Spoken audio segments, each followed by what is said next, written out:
unique introductory video to our beers and talk about what we're making and why we make it and the philosophy. They're so much different than anything else that you've had. But I mean, what breweries inspired you? We're based in Alberta. You and I grew up here in Edmonton, Alberta. And one of the amazing things about Alberta is we had this incredible supply of beers. A shroud of mystery around this stuff where people aren't talking about the technique or why they want to get into them and stuff like that. Hi, I'm Greg Zeschuk from the Blind Enthusiasm Brewing Company, and I'm here with Doug Checknita, our head brewer and blender. And today we're doing a very unique introductory video to our beers and talk about what we're making and why we make it and the philosophy. So Doug, welcome to the show. Thanks for having me. So why spontaneous and mixed fermentation beers? Like why do you make what you make? What's the, and we can get into more detail, but just why do you make these beers? Why? Yeah, I mean, I think like most brewers, I kind of like fell in love with them as like an introduction. For me, that was like Cantillon-inspired was like the big one. And then from there, like going through my career, they just were the most interesting thing to me originally. And as I continue, there's more fermentation science that goes into them. You get to use barrels, which I think every brewer will say is like a pretty cool thing that you get to do. So yeah, there's a lot of factors to them that make them really interesting, both as like a drinker, so I love them as a drinker first, and then as a brewer, there's just tons of interest. Is there anything particular that excites you about them? Like that, just like, wow, this is what's amazing about them. Is there one thing that you could call out? Ooh, I don't know. It's like such a combination of things. I mean, if you're talking like that first experience of drinking them, and I think a lot of people who have tried beers like this, like they're so much different than anything else that you've had. There's like that bright acidity to them. There's kind of like this shroud of mystery and history when you're trying to find information about them initially. So yeah, it's just, they're so unique. I think that might be like at the core of it is the uniqueness, but it's such a hard question to answer. Well, and it's interesting. I mean, like one of the challenges is, we haven't even described yet to the viewer, what are we making? Well, I mean, spontaneous and mixed fermentation beers, which, if you made them in Belgium, they'd be called lambic, they'd be gueuze, they'd be these sort of like, air inoculated, not in the case of mixed fermentation, but I mean, it's kind of an obvious answer, but I mean, what breweries inspired you? We know Cantillon obviously is one. Like there's others as well. I mean, it's important to get to point out. Yeah, I mean, like in the early days, Cantillon was like what was available from Belgium in terms of lambic, and then I would try everything. So like Lindemans was always available, and like the Cuvée Rennais is still a great beer to this day. I really think people kind of forget about that beer. Yeah. And then as Dre became bigger and stuff like that, Dre Fonteinen, they obviously were a point of inspiration. But then, if you look closer to home, you had like the breweries in North America that were trying to experiment in this, with these types of beers. There's the New Belgiums, the Russian Rivers.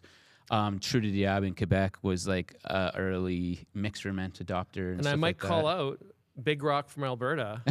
Well, they as you were like, this is the thing people don't realize. Big Rock in Alberta was the first to make spontaneous beer here in Alberta, and they made it like, I don't know, like 10 years ago. Well, I was gonna say it was an experiment. I was gonna say by the time they had beers out, we were already like almost rolling with this brewery. But they made them a while back. Yeah. I just meant like in terms of points of inspiration. But it is cool like that. Well, and Jester King is probably one of the modern North American leaders right exactly. now too, Jester King was like gonna be my last point, and I interrupt all the time. But also to call back to like Beer Diaries, like your show back in the day and stuff like that. I know a lot of people used to like use your interviews with like Jeffrey Stuffing, right? Jeffrey,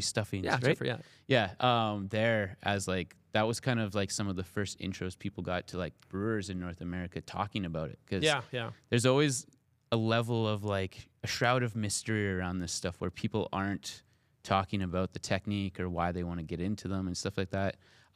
Jolly Pumpkin was one back in the day too. So we're based in Alberta. You and I grew up here in Edmonton, Alberta, and one of the amazing things about Alberta is we had this incredible supply of beers. We had beers from all over the world. We had Jolly Pumpkin. We had Jester King. We had Old English beers. We had Cantillon. Well, and being in Edmonton too with Sherbrooke. Yeah. It's like you could get everything. Yeah. They were always the ones bringing anything available in the province. And it was just sitting there on the shelf. You'd walk in and just, I'll get some of these. $23 bottles of Cantillon. I remember those days. The glory days. So one thing to maybe mention is like we make there's kind of like two categories, two broad spontaneous. categories. I'll start with spontaneous because it's the oldest and it's the easiest to explain. Like briefly spontaneous what is the essentially differences just really quickly. wort that has been brewed in a very specific technique that then is cooled in a vessel called a cool ship that's exposed to outside air, and you get natural inoculation from different microorganisms in the environment, and then with the cold air outside, it cools it. That then ferments in a barrel for a number of years, and then you blend to make your product.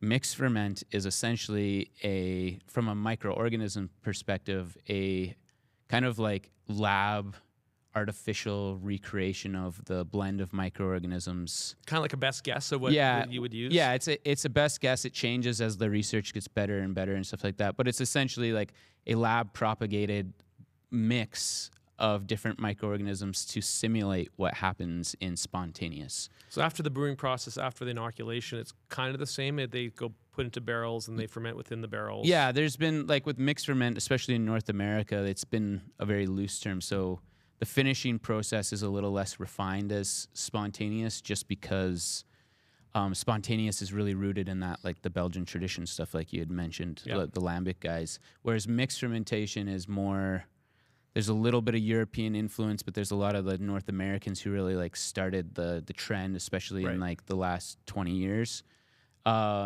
So there, in terms of like where it's fermented, it's not always in barrels. Sometimes it's in tanks. Sometimes it's in fooder or big barrel. Sometimes it's mixed ferment can even just mean like yeast and Brett. Yeah, so it can be more than one like monoclonal yeast. Is like in a sense. In essence, like mixed ferment is just more than one different type of yeast or bacteria or microorganism fermenting and how it finishes. Nowadays, and like the way we refine it or define it, I should say, is it is more a replication of what's happening in spontaneous. So there's acidity there and things like that. Yeah. So we're like, I mean, what we try and do is we create mixed fermentation beers that are probably reminiscent, but definitely different. But a lot of the technique we use is the same, but the output's slightly different. But it's inspired definitely by spontaneous brewing. Yeah, well, like we're using the same wort. We're using like it's fermented in barrels for 1 to 4 years. We're using aged hops. Like mixed fermentation in North America and around the world has drifted from what the lambic guys started. Well, I think there was a real movement in North America of what's called American sours or American wild ales, and those were the ones that are like maybe a little higher on the acidity scale than we like to make. But they were quite a phenomenon a few years back. Like that was really when people thought of big sours, that's what they thought about. Well, and in typical North American fashion too, it's like they started out arms race. Well, yeah, there was the hops arms race. There was like the alcohol arms race and things like that. And the acidity arms race. Yeah. Well, and then it became that. When like the New Belgium, Jester King, Russian River guys were like originally going, the acidity was a lot more balanced and stuff like that. Yeah. And not that those guys necessarily changed what they were doing, but the industry around them, you had tons of people going for that more is more kind of attitude, just like we did with hops, just like we do with fruit. Yeah. We got, and stuff like that. It got to a high level. So that's more to say that things evolve. And especially in North America, where like change is considered a better thing than it is traditionally in other areas. Yeah, like we're more experimental. Yeah, like by yeah, nature. definitely more experimental. And I think we've explored a lot of things, and what's worked has stuck. Other things have moved off, and it's been a bit of a range. Yeah. How did you get into making these? Like, this isn't something like, you know, you can go to brewing school, but then the opportunity to make this kind of beer is very, very limited. Like, there's not many places that do this. Yeah. So I started in like normal breweries. Obviously, like you need to know how to make beer. So standard clean beer. Yeah, regular. standard clean beer, and stuff like that. When I went to brewing school, so it was really early on in my introduction to beer that I realized I liked these, and as a home brewer and then into brewing school and working professionally and stuff like that, or working professionally then brewing school, I realized that this was like not only something I enjoyed from a drinking perspective, but the technical aspects. So when I was in brewing school, I actually got the opportunity because of Jordan Ramey, who is one of the professors at the time. He gave me the opportunity to do some like independent research where I was actually isolating and understanding. isolating microorganisms and understanding spontaneous fermentation more on a scientific level. Because like I've mentioned, so like your own bench time kind of yeah, thing. my own bench time, working in the lab, creating my own mixed cultures, isolated from the environment and stuff like that. Cool, yeah, okay. And then once that hit, then like kind of the floodgates opened. I was like, okay, this is what I want to do. Once I got kind of through brewing school and realized I got to learn about every kind of beer under the sun, and this was still the main focus. And then the goals became working at like Cantillon and True. Well, and some of these. professionally, you got. I mean, I would say it's one of those like our meeting is hilariously like fortuitous, but I mean, even professionally, you are quite fortunate in how things kind of like you're in Calgary. There was a wizened old beer kook in Calgary that helped you. I recall. Yeah, well, I had my career is a series. It's not accidental, but it's like designed. I worked really hard and stuff like that, like everyone in the beer industry does. But my career is a series of like fortuitous introductions and being in the right place at the right time and being really lucky. Where like in Calgary, I had two people. So I had Rob Swiderski, who was owner and general manager of Craft at the time. He's not the one I'm referring to as a wizened old No, kook. but Rob Swiderski, that was my first entry into the beer industry. But then from working at Craft, Rob introduced me to Al Ewell, and Al Ewell's he's a Calgary legend in brewing. He's an Alberta legend. He's made some of the Calgary beers. Still not the one I'm referring to. You know who I'm referring to? Someone that like his friend threatened you with a pipe wrench. Oh well, that was well after. So right. that was after brewing school. If Doug didn't work hard, they would have the pipe wrench. Yeah, was brought so out. that goes after. But yeah, so I had Beforehand, a series of. So that was actually. We got to work with Al, which was cool. Yeah, too. Al was like awesome. But I had a lot of these guys, but because they're connected and Craft was like one of the big importers of these like new beers like we were talking about. Yeah. I got introductions, and then that segues into like even meeting guys like Mike Tessier. Yeah. And then through Mike Tessier meeting the guys at True. Yeah. And what you're referencing is my original interview with True de Diable. They were doing a tap takeover at Three Boars when it was still Three Boars. Yeah. And so I met them. It went great. But then they had invited an old friend of Mike Tessier's, whose name escapes me. Probably good you don't remember. Yeah, but it was really funny because it was like, this was quite a long time ago. The French guys were a little like apprehensive about hiring someone from Alberta that they didn't really know. I came with good recommendations, but so then this friend that they invited was a little bit like crazy dude, and he threatened me with like a pipe handle because he got super drunk and became good friends with them that night. And he was like, if you're gonna work for them, you better work really hard. And I basically got the job because they were like, man, you handled that so well. Like we gotta hire you now. It's Todd. The guy's name was Todd. Yeah. Well, I've heard that he's no longer with us. Oh, so sorry to hear that. unfortunate. But it's one of those things. There's a lot of like weird stories of like meeting people so you like got that. to work at Le True de Diable, which I mean, they did eventually sell, but in the early days, they were really one of the Canadian pioneers. Really a special brewery for the whole country and what they did. Well. Like really ahead of its time in terms of like technical. So they were getting like DO meters well in like the prototype phase for some of the breweries. They had built out from a 10 hec small like brew pub to like a big 60 hectoliter brew house, 4 vessel like production facility and stuff like that. But not only did they build out on a technical scale, but they really were well known for their mixed fermentation program, and well known in Europe and down in Vermont and places in the States. And when it was coming time to like try and get into places that might lead to other jobs, but also that were inspiring from working at Craft, we had brought in a lot of their product and like really enjoyed it, and was pushed by people like Mike to like go connect with them. But yeah, they really pushed the boundaries technically and in terms of mixed ferment. And Andre Trudel is still to this day like a huge influence as a brewer in what we do now, as well as he introduced me into like the wine world too, which really influences the beers we make as well. So and Andre made after you worked with him for a while, another really valuable introduction, even perhaps more fancy, I mean, as fancy as Le Trou de Diable is, there's a more fancy introduction as well. So yeah, so that was working there. So I had actually worked there in 2 stints. So Yeah. I did an internship between my first and second year of school, and then when I got hired back after school, they kind of gave me this like goal or challenge of like I had to work a crazy amount of hours. They were in the middle of expanding their business. They'd only had their production facility for a couple of years. They wanted me to kind of like run the brew house, work on R&D. They gave me all these projects around microbiology for like kettle sours, as well as building up their mixed fermentation program. So between all those things, they kind of gave me like this impossible task.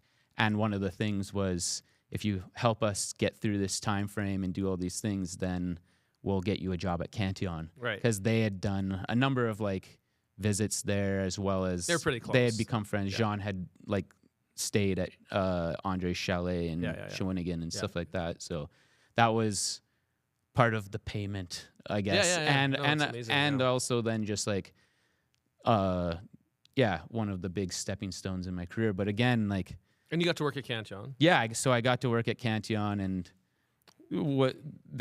True gave me this glowing recommendation Yeah, as yeah, well, yeah. going there, which I always appreciate. Yeah. But that also changed the context of how I went into Cantillon too. So when we're talking about the luck and stuff like that, Well, it's not. I wouldn't call. It's luck. You kind of make your own luck too, to some yeah, degree, right? Like, for sure, I 100% agree with that. But there's a lot of people who actually try really hard to do stuff like this, Yeah, and yeah. the luck doesn't land, Yeah, no, even though it's- they've done everything and right. the So, right things. And then Cantillon, I believe you worked a full season, got to like brew, got to blend, got to see the Yeah. process start to finish.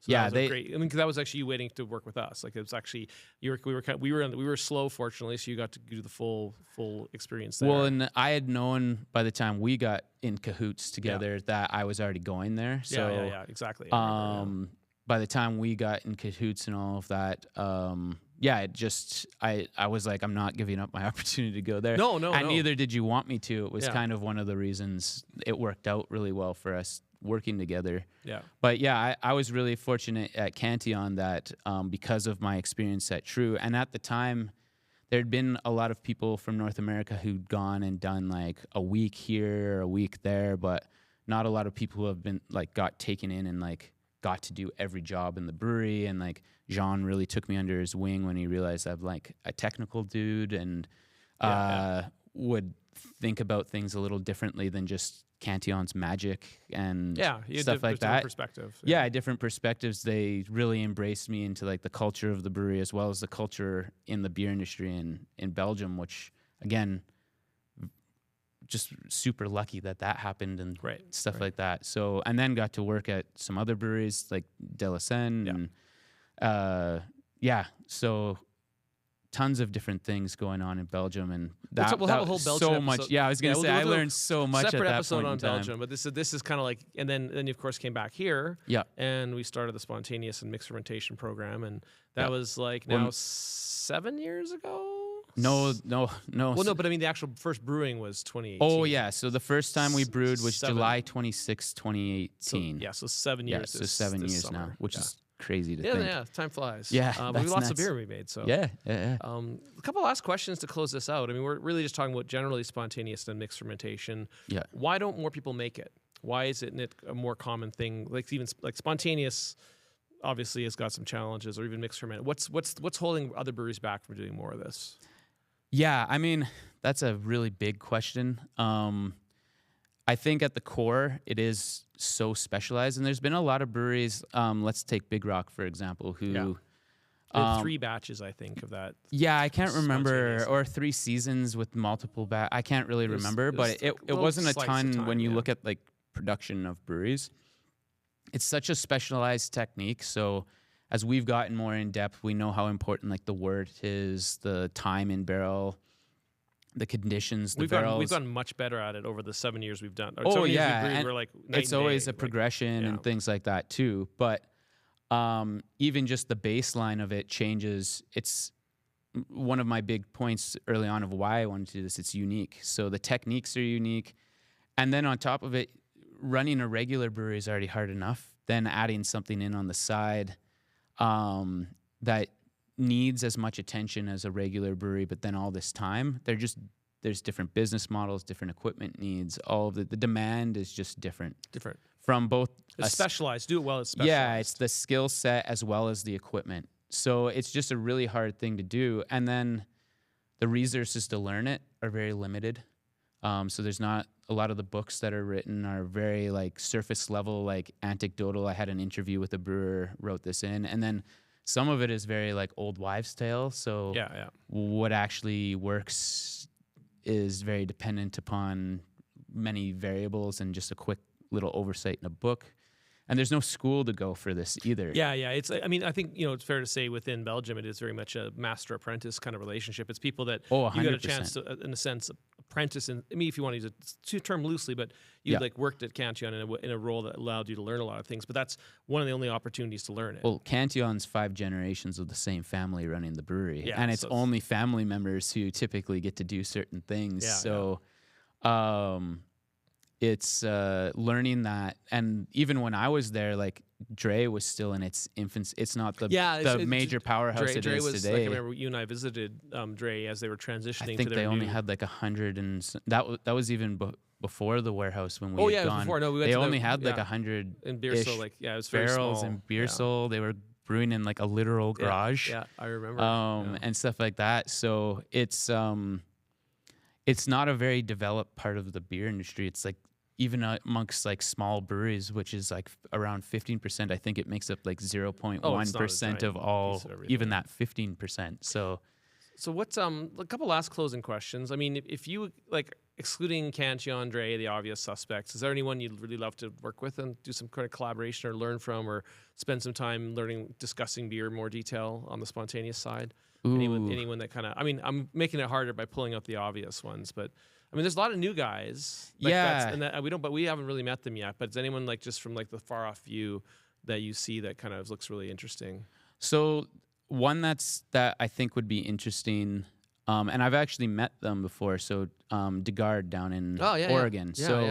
I've met Trevor. We actually met Trevor at Cantillon in Belgium the first time and stuff like that. And Trevor and I have picked each other's brains a couple times. He makes some great and beers, stuff like that. But I've never actually got to like sit down. And I went there with Joel from La Mule on a trip, and we visited, but it was like an hour and a half visit or something. Yeah, it's just like one of those quick. So he's been doing it for a long time, just a little longer than we have, and I've had a lot of his beers, but I've never really got to like sit down and like brew with him or pick his brain or see how his approach to blending. And he's not so much new as much as it's because he's established that I'd like to see like we try beers from all over the world of this variety, and we've tried some really great beers from him and others. But there's like, I mean, one guy I really like. I mean, the folks from Garden Path, like they're wonderful.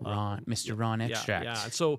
I mean, and there's always Jester King, like Jeffrey. I got to know when I was living in Austin. So, I mean, it's interesting because there's the New World people, and we're all kind of figuring our way through it. But it's there's some really, I mean, it's exciting. It's still I feel like we're still in our infancy in this. And most people watching this will have no clue what we're even talking about. You have to try our beer to have a context at all, right? Like Cantillon's been around since 1900. Yeah.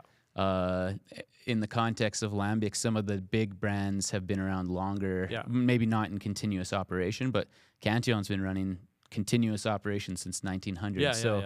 We're 7 years in, they're 125 in or whatever it is now. So the thing, and that's part of like what makes making spontaneous interesting. And like we still make mixed ferment, but we definitely put more of an emphasis into our spontaneous program. That's my last question is where do you see our program? We seem to be leaning heavier to spontaneous going forward. Yeah, I mean, it's a natural progression, I think, is like the mixed ferment, especially in the early days, was a necessity. Like spontaneous, as you'd mentioned, our stuff gets better over time, and you have to fine tune your process to your region and to your space and the equipment you have, and the more you fine tune it, the better it gets over time, both from a wort production, a fermentation. Your barrels are more established.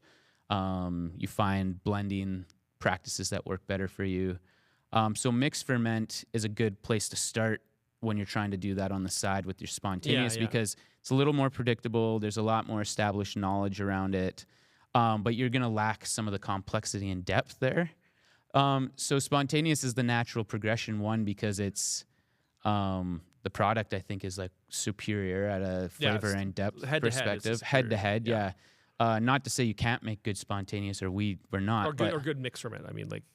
Make good mix ferment. Yeah, sorry. But it is one of those things where, it's what the original goal was. So that's motivating it. The product's better.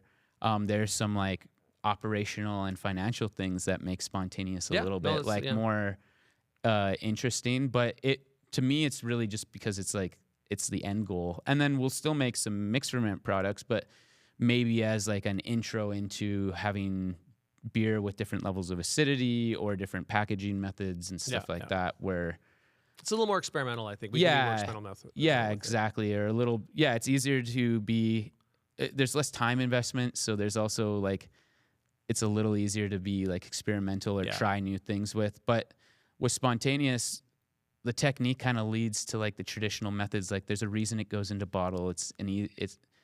We want to be able to like cellar them for a long time. So we want to keep those old methods going and stuff like that too. So kind of a little more spontaneous, a little less mixed ferment, but the mixed ferment may get more experimental. Maybe to summarize. Yeah, so. And I'd say like the mixed ferment, like we have some tank methods of doing that, which are very more scientific based that match with our research. Science that's is yet going. Another topic, everyone. We'll do a deep science episode one day. Yeah. So there's a lot that goes into it in that respect. Cool. Sorry, we're getting camera interference here. But there's tons of reasons why we're leaning more spontaneous now. All right. Well, that's actually about it. That's all I got for. So I got a question for you what's though. That? So we talked a lot about it at the beginning of my career here and where I went through with spontaneous. Yeah. But